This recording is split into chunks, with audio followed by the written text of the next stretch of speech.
ایک مسجد بنائی جس میں صرف بنگلور میں مسجد بنائی جس میں صرف 500 عورتوں کے لیے 500 عورتوں کی صلاۃ پڑھنے کی جگہ ہے. ان کا باتھ روم الگ، ان کا راستہ الگ، ان کے لیے پارکنگ الگ، سب کچھ ہم نے الگ بنایا. اور اس کی اوپننگ افتتاح مسجد کی جو ہوئی وہ رمضان کی پہلی تاریخ کو الحمدللہ عورتیں سب آئیں، بچے آتے تھے اور پھر ان کے پیچھے ادھر چائے بیچنے والے اور سب ایک رونق رہی رمضان میں. کہتے ہیں بڑی خوشی سب نے منائی. اور پھر الحمدللہ نماز پڑھتے رہے باقاعدہ، تراویح 20 رکعت ہوتی تھی، سب کچھ پڑھ کر کے. رمضان کے بعد افسوس کی بات یہ ہے، افسوس سے صرف اس وجہ سے کہہ رہا ہوں کہ ہمیں ہمارے علماء اللہ تعالیٰ ان کو توفیق دے کہ جہاں پیارے رسول کی بات مل جائے کم سے کم ادب کا ملحوظ کرتے ہوئے یہ نہ کہیں کہ نہیں ہمارے مذہب میں یہ چیز نہیں ہے، بہت بڑے گناہ کی بات ہو جائے گی. اللہ تعالیٰ فرماتے ہیں اختیار ہی نہیں لینے نہ لینے کا، لیکن کھل کر کے کہہ جاتے ہیں. وہی مولانا حاجی صاحب کہتے ہیں کہ ہمارے علماء اکٹھا ہو کر کے، بلکہ انہوں نے جو لفظ استعمال کیا تھا باقاعدہ انہوں نے کہا ہمارے دیوبند کے علماء اکٹھا ہو کر کے انہوں نے فتویٰ دیا کہ عورتوں کا مسجد بنانا جائز نہیں ہے اور مسجد بند کرا دی. میں پوری ذمہ داری سے یہ بات کر رہا ہوں، اللہ تعالیٰ ان کو زندہ رکھے. اگر نام ان کا نہیں بھول رہا ہوں تو ان سے جا کر کے پوچھے، لیکن یہ چیز حقیقت ہے. تو میں کیا کہہ رہا تھا کہ حقیقت یہ ہے کہ ہم دین خالص کو ڈھونڈیں. پیارے رسول بھی قیامت کے دن اللہ سے شکایت کر سکتے ہیں وقال الرسول یا رب ان قوم اتخذوا هذا القرآن مهجورا. اس قرآن کو ہماری امت نے چھوڑ دیا تھا، اس وجہ سے اللہ سے شرما کر کے پیارے رسول سے قیامت کے دن شرمانے کا خیال کر کے کم سے کم ہم جہاں بھی مل جائے ہمارے ائمہ سے شرما کر کے، ہم یہی کہتے ہیں اپنے ورثہ علماء سے کہتا ہوں کہ ہمارے ائمہ جو ہیں بڑے بڑے جنہوں نے تلقین کی ہے کہ جہاں حدیث مل جائے ان سے شرما کر کے کم سے کم جہاں حدیث ملے وہاں اختلاف نہ کرو. اجتہادی مسائل میں کسی کو لے لو تو یقیناً اختلاف اگر پورے طور پر ختم نہیں ہو رہا ہے تو اختلاف سمٹ سکتا ہے. آپ جانتے ہیں کہ کس قدر مسجدیں گرائی جا رہی ہیں اس نام سے کہ فلاں مذہب کی ہے اور فلاں مذہب کی ہے. یقیناً یہ نہ اسلام ہے نہ دین ہے. جو کام کرتے اور کراتے ہیں اللہ تعالیٰ ان کو ہدایت دے. ہم تو یہی دعا کریں گے، مشورہ ان کو دیں گے، مشورے ہی کی طاقت ہے اور کچھ نہیں ہے. یہی کہیں گے کہ بھائی ایسا کام نہ کیجیے کہ ایک طرف صلاۃ پڑھ رہے ہیں تو صلاۃ آپ کی دوسری طرف ظلم کر کے ضائع نہ ہو جائے. اللہ تعالیٰ ہم سب کو نیک عمل کی توفیق دے. صلی اللہ علیہ خیر خلقہ محمد وعلی آلہ وسلم.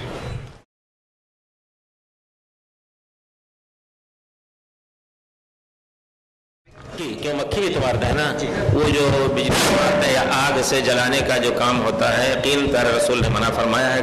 مسلمانوں کا اس کا استعمال صحیح نہیں ہے، اس کا یہ استعمال صحیح نہیں ہے. پیارے رسول صلی اللہ علیہ وسلم نے فرمایا ہے لا يعذب بالنار الا من خلق النار. آگ سے عذاب دے گا وہی دینے کا حق اسی ذات کو ہے جس نے آگ کو پیدا کیا، یعنی اللہ رب العزت کا. حضرت علی رضی اللہ تعالیٰ عنہ کی شخصیت آپ جانتے ہیں، اور پھر عبداللہ ابن عباس. حضرت علی رضی اللہ تعالیٰ عنہ کو کچھ لوگوں نے جو اپنے کو حضرت علی کا متبع کہتے ہیں شیعان علی، انہوں نے الہ بنا دیا تھا. کہا آپ ہی الہ ہیں، کہا کہ تم کو جلا دیں گے. تو باقاعدہ لما رأيت الامر امرا منکرا دعوت لما رأيت الامر امرا منکرا اججت ناری ودعوت قنبرا.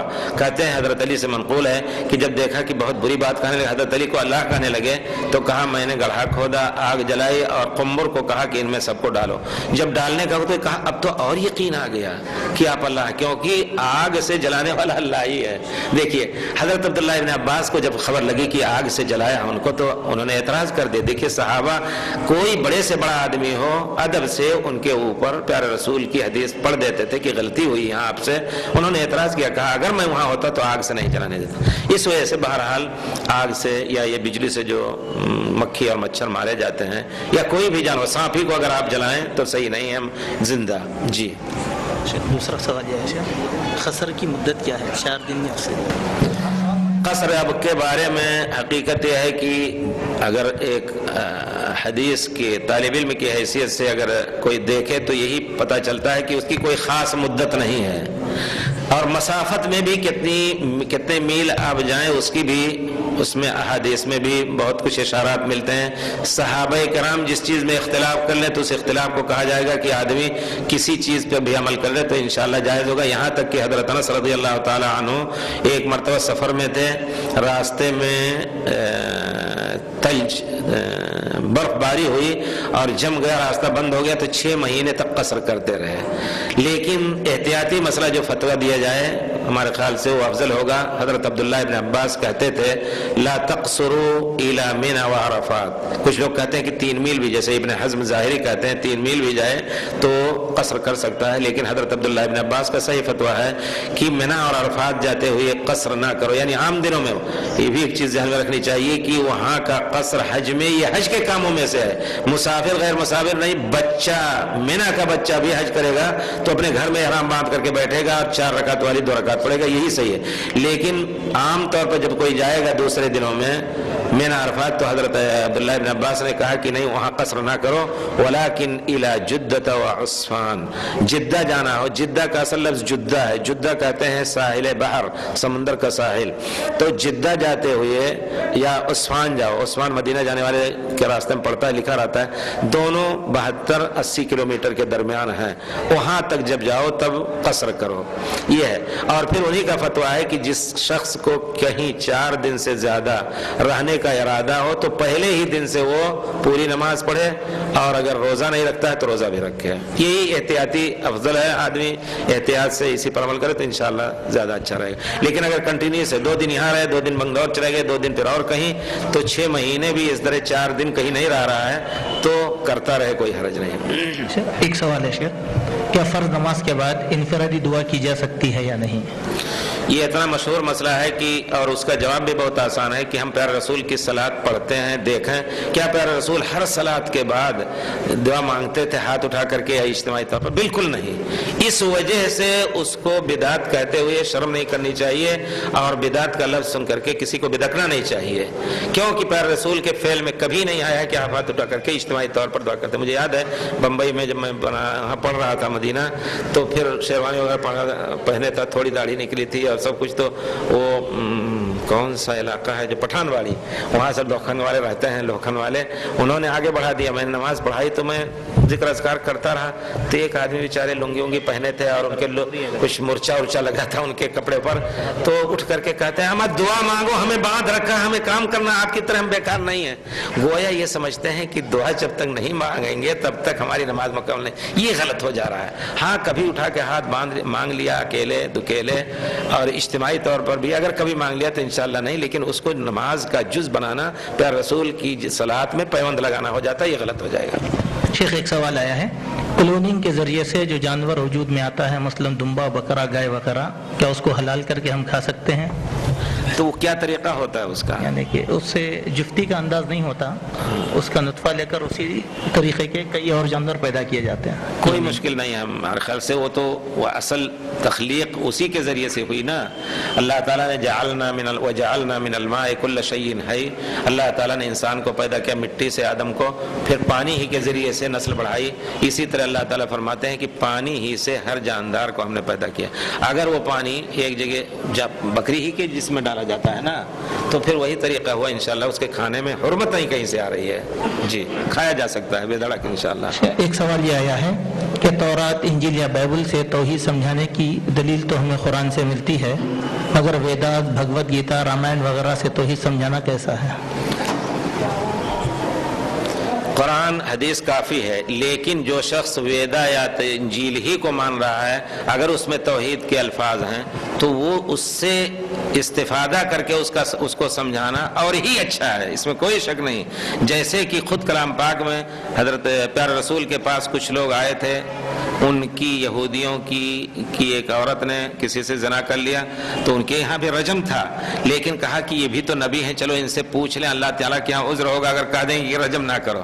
تو اللہ تعالیٰ نے فرمایا قل, کہہ دیجئے, فَأْتُوا بِالتَّوْرَاةِ فَاتْلُوهَا إِن كُنتُمْ صَادِقِينَ، تورات لا کے دیکھو، اگر تم سچے ہو، عمل کرنا چاہتے ہو تورات پڑھو۔ تو گویا الزامی طور پر اللہ تعالیٰ نے کہا کہ تمہارے تورات میں بھی یہ چیز، تورات میں بھی یہ چیز ہے، تو تم اس پر کیوں نہیں عمل کرتے ہو؟ تو گویا اسی طرح ہم کہہ سکتے ہیں کسی اپنے ہندو بھائی سے کہ بھائی آپ کے ہاں بھی تو توحید ہے، ایک اللہ کو پوجنے کی، آپ کے ہاں بھی بہت سی چیزیں ایسی ہیں جس کی آپ مخالفت کر رہے ہیں، اگر وہ سمجھے اچھے انداز سے آپ سمجھائیں، لڑائی بھڑائی کی بات نہیں ہے، نہیں سمجھے تو اس کی بات الگ ہے۔ اسی طرح کسی عیسائی سے آپ کہیں کہ آپ دیکھیے تو آپ کی انجیل میں بھی یہ چیز ہے، یقیناً ہم نے خود، ہمارے شیخ ڈاکٹر تقی الدین ہرائی بڑی عالمی شخصیت تھی، تو ان کے پاس میں بہت رہا، 3 سال ان کے گھر میں رہا، الحمدللہ بہت کچھ استفادہ ان سے کیا، خاص طور پہ عربی کی اصلاح انہوں نے بہت کچھ کی، اللہ تعالیٰ ان کو جزائے خیر دے۔ تو انہوں نے کتاب مقدس انجیل اور توریت کا ایک نسخہ مجھے دیا ہے جو آج سے 100 سال پہلے چھپا تھا، اور اس میں ان کے نوٹ ہیں، تو پڑھتا تھا میں کبھی، تو اس میں باقاعدہ پیارے رسول صلی اللہ علیہ وسلم کے آنے کا ذکر اور کالے پتھروں کے درمیان، کھجوروں کے درمیان والے شہر میں ان کی ہجرت ہوگی، ایک دم واضح طور پر اس طرح اس میں اب بھی ذکر ملتا ہے۔ تو کہنے کا مطلب ہے کہ کسی کو سمجھانا ہو، کیوں نہیں مانتے ہو پیارے رسول کو؟ دیکھو حضرت موسیٰ، حضرت عیسیٰ نے کو اللہ تعالیٰ نے نقل بھی کیا ہے کلام پاک میں ان کی بات، مبشرا برسول یأتی من بعد اسمہ احمد، میرے بعد ایک رسول آئیں گے جن کا احمد نام ہوگا، جو تمہارے کتاب میں ہے، تو اس پر کیوں نہیں عمل کرتے ہو؟ اس طرح کرنا افضل رہے گا۔ اور جو لوگ کہتے ہیں کہ نہیں اس کی ضرورت نہیں ہے، اور جو اس طرح کی تبلیغ کا انداز استعمال کرتے ہیں ان پر تنقید کرتے ہیں، ہمارے خیال سے مناسب نہیں ہے۔ جی ایک سوال ہے، البتہ صرف اسی کو لے کر کے، قرآن کو چھوڑ کر کے یہی غلطی ہوگی۔ آپ قرآن پڑھیے اور اس کے ساتھ ان کی کتاب کو آپ سامنے رکھ کر کے کہیے کہ دیکھیے آپ کے فلاں گرنتھ میں یہ چیز ہے، فلاں اس میں تو جائز ہے انشاءاللہ۔ دور حاضر میں خواتین کے اعتکاف کا کیا مسئلہ ہے؟ کیا مساجد میں خواتین کا علیحدہ انتظام کیا جا سکتا ہے؟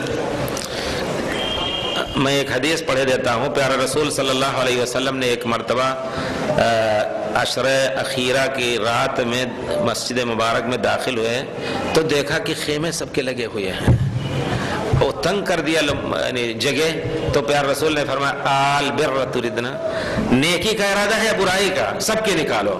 اس وقت پیارے رسول صلی اللہ علیہ وسلم نے اس وقت ان کو، ازواج مطہرات کو بھی آپ نے اعتکاف کرنے سے روک دیا تھا۔ تو مسئلہ صرف یہ آتا ہے کہ اگر مسجد میں ان کی خاص جگہ ہے، فتنے کا کوئی خطرہ نہیں ہے، تو بے شک وہ مسجد میں اعتکاف کر سکتی ہیں، اور اعتکاف مسجد میں ہوگا، مرد کے لیے ہو یا عورت کے لیے ہو، گھر میں نہیں ہوگا اعتکاف۔ وانتم عاکفون فی المساجد، اللہ تعالیٰ نے مسجدوں کا لفظ ذکر کیا ہے۔ عورت بھی اگر کرنا چاہتے ہیں، خود ازواج مطہرات کرتی تھیں پیارے رسول کے زمانے میں، لیکن بعد میں کسی وجہ سے روک دیا، تو یہ بھی اگر وجہ ہے، اکیلی ایک عورت، ان کا دروازہ الگ اور ان کی جگہ الگ، اکیلی اگر بیٹھنا چاہتی ہے تو اس کو روکا جائے گا، لیکن اگر تنظیم کر رہے ہیں تو کئی عورتوں کو اکٹھا کریں تاکہ تنہا کوئی عورت وہاں نہ رہ پائے، خطرہ کوئی اس کی جان پر، اس کی آبرو پر نہ ہونے کا خطرہ ہو، تو انشاءاللہ یہ سنت ہے، اس کو زندہ کرنا چاہیے۔ اگر آپ نہیں زندہ کریں گے تو کون کرے گا؟ کیا چہرے کا حجاب لازم ہے؟ جی، چہرہ سب سے بڑی زینت ہے، اگرچہ علماء کا اختلاف ہے، ہمارے علامہ البانی ہمارے استاد الحمدللہ بہت کچھ استفادہ ان سے کیا ہے، اگرچہ سامنے رہ کر کے کتاب کوئی خاص نہیں پڑھی، لیکن بہت لمبی مجلسیں رہی ان کے ساتھ، ہم ان سے باقاعدہ جھگڑا کرتے تھے۔ انشاءاللہ چہرہ سب سے بڑی زینت ہے، اس میں کوئی شک نہیں، اس سے فتنے کا خطرہ زیادہ ہے اس وجہ سے، اور اگر اختلاف بھی ہو تو جہاں کا حاکم وقت یہ حکم دے کہ نہیں یہ چیز فتنے کا ہے، عورتوں کو پردہ کرنا واجب ہے چہرے کا، تو پھر کسی کو جائز نہیں کہ اس کی مخالفت کریں۔ قبروں پر جا کر کیا ہاتھ اٹھا کر دعا مانگی جا سکتی؟ جی، قبروں پر جا کر ہاتھ اٹھا کر دعا کرنا، جہاں تک میں نے دیکھا تو اس میں کہیں ذکر نہیں آتا ہے کہ آپ ہاتھ اٹھاتے تھے نہیں اٹھاتے تھے، تو انشاءاللہ کبھی ہاتھ اٹھائے کبھی نہ اٹھائے دونوں جائز ہوگا، لیکن مستقل ایک چیز کو سنت سمجھنا، جبکہ سنت میں آیا نہیں ہے کہ آپ ہاتھ اٹھا کر کے نہیں مانگے یا مانگے تو وہ غلط ہو جائے گا۔ جائز کہنا ہے، اس کو جائز کہنا ہے کہ انشاءاللہ آپ ہاتھ اٹھا کر کے ان کے لیے دعا کر سکتے ہیں، ان سے دعا نہ مانگیں، قبروں سے دعا نہ مانگیں۔ جی، اللہ نور السماوات والارض مثل نورہ کمشکات فیہا مصباح کی تفسیر کیا ہوگی؟ اللہ نور السماوات والارض، اللہ زمین اور آسمان کا نور ہے۔ اللہ مبتدا، نور السماوات، اللہ نے خبر دی ہے کہ اللہ زمین آسمان کے نور ہیں۔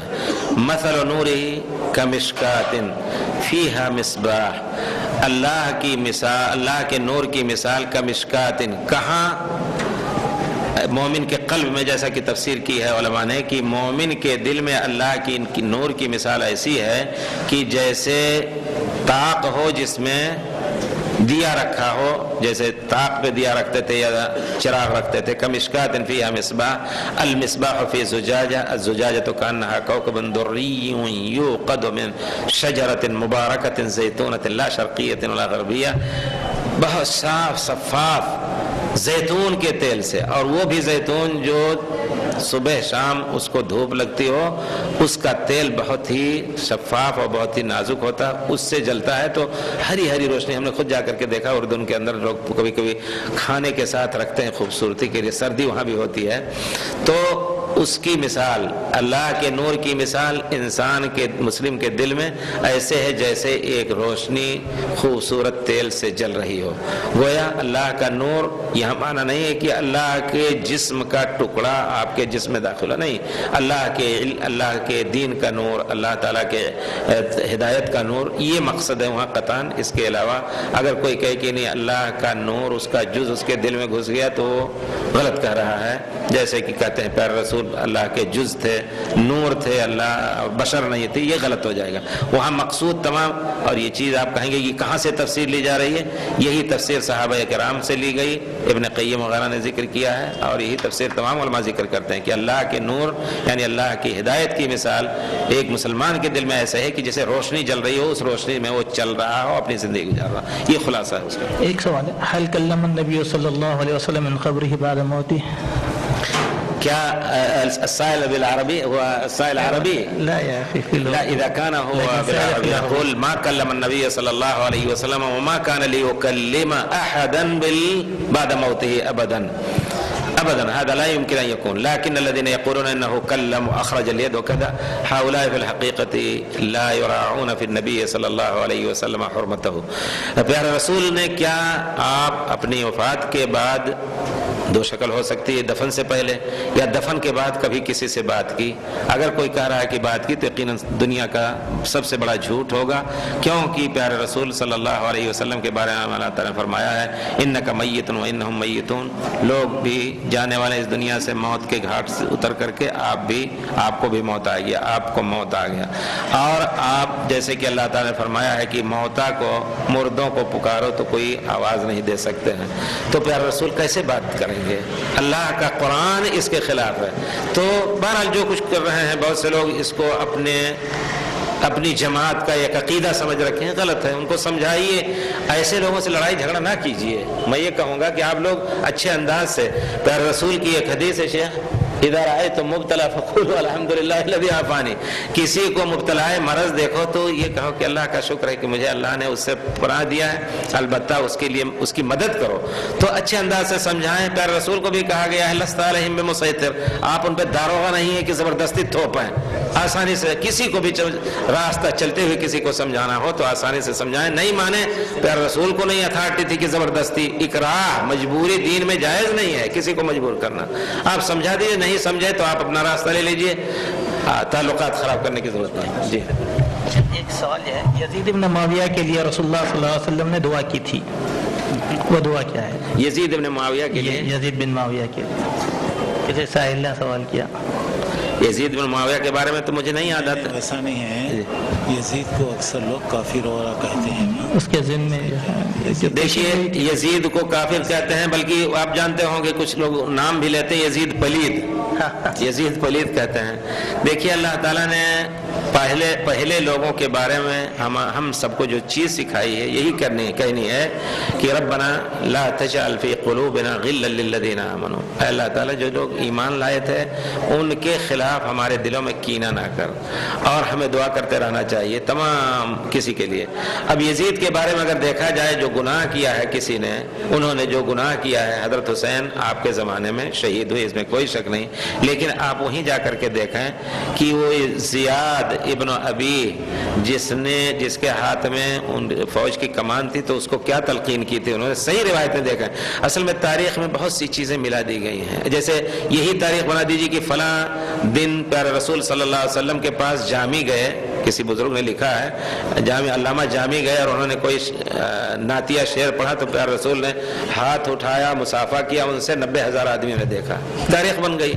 تو اس طرح اڑانے والی چیزیں بہت کچھ اڑا دی جاتی ہیں۔ اور صحیح تاریخ دیکھیے، ایک مسلمان کے بارے میں بھی اللہ تعالیٰ نے، ایک کسی عام آدمی کے بارے میں کوئی آ کے اڑا دے کہ فلاں نے ایسا کیا، آپ کا پڑوسی کسی بھی مذہب کا ہو، تو لے نہیں اڑنا چاہیے اس بات کو۔ یا ایھا الذین آمنوا ان جاءکم فاسق بنبأ فتبینوا ان تصیبوا قوما بجہالہ، کوئی غلط آدمی آ کر کے کوئی خبر لے آئے تو یہ نہ کہ اس کے پیچھے دوڑو، تبینوا، تحقق اور تحقیق کر لو۔ تو خلاصہ یہ ہے کہ یزید کے بارے میں اگر صحیح روایت دیکھیں گے تو انہوں نے کہا تھا کہ ان کو زندہ پکڑ کے لانا اور قتل نہیں کرنا ان کو، لیکن اس نے ایسا کیا، لعنت بھیجتے تھے ان کے اوپر۔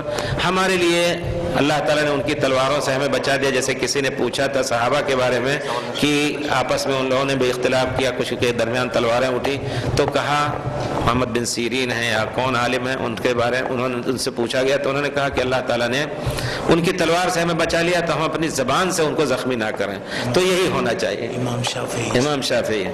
تو کہنے کا مطلب یہ ہے کہ ہمیں ان کے لیے رحمۃ اللہ علیہ کہیں، اور اگر رحمۃ اللہ علیہ کہیں تو گناہ ہو جائے گا، یہ بھی غلط ہے۔ مقدمہ نہ چلائیں کسی کے اوپر، ہماری نصیحت یہی ہے، اللہ تعالیٰ سے ڈر کر کے کسی کو کسی وجہ سے اپنی مخالفت میں ستائیں نہ، ایک جانور کو بھی ستانا جائز نہیں ہے۔ جی۔ اور دوسرا خصوصاً دنیا کی لڑائی کے بارے میں جو آتا ہے، جی، جو بھی جائیں گے جنتی ہیں۔ تو یزید اس کے کمانڈنگ میں تھے اور کمان کر رہے تھے یزید۔ اور پھر آپ یہ دیکھیں کہ یزید محدث بھی تھے، احادیث کی روایتوں میں بھی ان کا ذکر آیا ہے، مسائل علماء سے پوچھتے تھے اور ان کے اپنے ارد گرد ان کو رکھتے تھے۔ تو اصل میں تاریخ کو، جیسا کہ امام احمد بن حنبل نے کہا کہ 3 چیزیں ایسی ہیں جس میں صحیح چیزیں نہیں ملتی ہیں۔ تفسیر میں بھی بہت سی چیزیں ڈال گئی ہیں، تاریخ میں اسی طرح غزوات وغیرہ میں بھی پیارے رسول کی بہت سی چیزیں ڈال دی گئی ہیں، اور لوگوں نے اپنی طرف سے ان کی تنقید اور تنقید ہونی چاہیے۔ جی۔ ایک سوال ہے کہ آج کے مسلمان جو شرک کرتا ہے کیا اس کو مشرک کہہ سکتے ہیں؟ اگر کوئی شرک کر رہا ہے تو کیا اس کو مشرک کہہ سکتے ہیں؟ دیکھیے بہت سے مسائل ہیں، آپ یہ کسی کو کہیں کہ یہ شرک ہے لیکن اس کو مشرک نہ کہیں۔ اگرچہ اس میں کوئی شک نہیں، کھل کے بات جو کہنی ہے وہ یہ کہ اگر دوسرے ایسے ملک میں ہے جہاں پورے طور پر اسلام کی تعلیم اور اسلام کی حکومت ہے، تو وہاں آپ کو حق نہیں ہے کہ اس کو مشرک کہا کر کے اور اس کو قتل کر دے۔ نہیں، اگر آدمی، ایک واضح مثال سمجھیے، اگر آدمی نے اپنے گھر میں دیکھا کسی کو غلط کام کر رہا ہے اس کی بیوی کے ساتھ، تو اس کو حق نہیں ہے کہ اس کو تلوار سے مارے، بلکہ اس کا معاملہ اٹھا کر کے لے جائے حکومت میں، حکومت وقت اس کو فیصلہ دے گی۔